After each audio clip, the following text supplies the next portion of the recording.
বাজার মনিটরিং পরিচালনা করা হচ্ছে। এরই অংশ হিসেবে ঢাকা মহানগরী তো 10টি টিম কাজ করছে।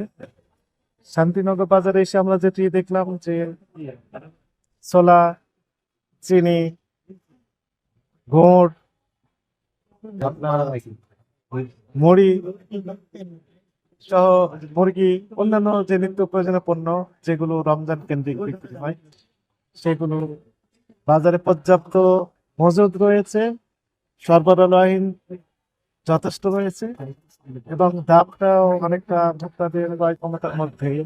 অর্থাৎ প্রথম রমজানে যে এই সকল পণ্যের যে দাম ছিল তার চেয়ে এখন আমরা দেখছি কেজি প্রতি 5 থেকে 10 টাকা কমেছে। অর্থাৎ এখন এই সকল পণ্যের সরবরাহ বৃদ্ধি থাকার কারণে মূল্য ক্রমহ্রাসমান। আমরা আশা করছি সামনের দিনগুলো আরেকটু আমাদের জন্য স্বস্তিদায়ক হবে। আমাদের যে নিয়মিত মনিটরিং সেটি অব্যাহত রয়েছে।